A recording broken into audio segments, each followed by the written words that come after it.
Hi, I'm Doug Guthrie with Raven Crossbows, and today I'm going to demonstrate how to prepare your Raven R26 or R29 for changing string and cables. The new R26 and R29, the scope rail is forward and attached to the riser bridge. When you attempt to move the Raven bow press into position over the cams, the scope rail is in the way. So we have to remove the scope rail. Now this is a very simple two-step process. You only need two tools to remove the scope rail.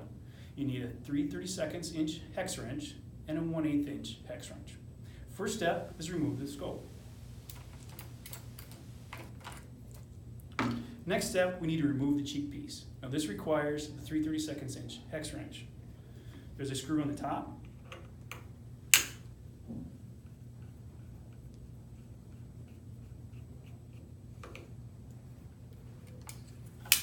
And one more screw at the bottom rear of the handle.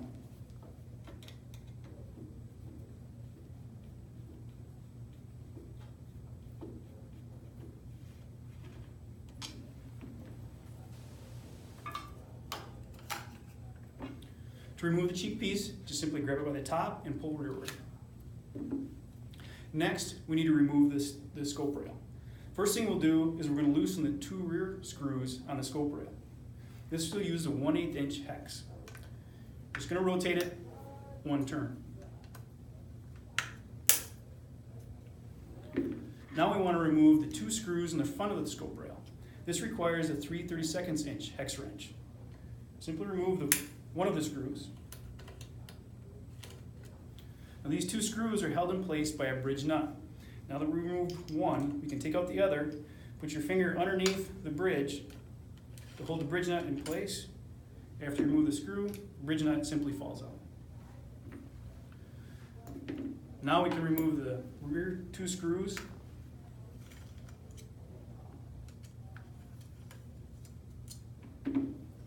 And you've removed the scope rail. Now you can press the limbs and remove the string and cables and replace them. For reassembly, it's simply the reverse process. If you have blue thread locker, you can put a small amount on every screw when you reassemble it. The two rear screws on the scope rail are tightened to 60 inch-pounds. The two front screws on the scope rail are tightened to 30 inch-pounds, and the two screws on the cheek piece are tightened to 10 inch-pounds. If you have any questions regarding this process or anything else about your Raven crossbows, please contact tech support at 715-718-3574.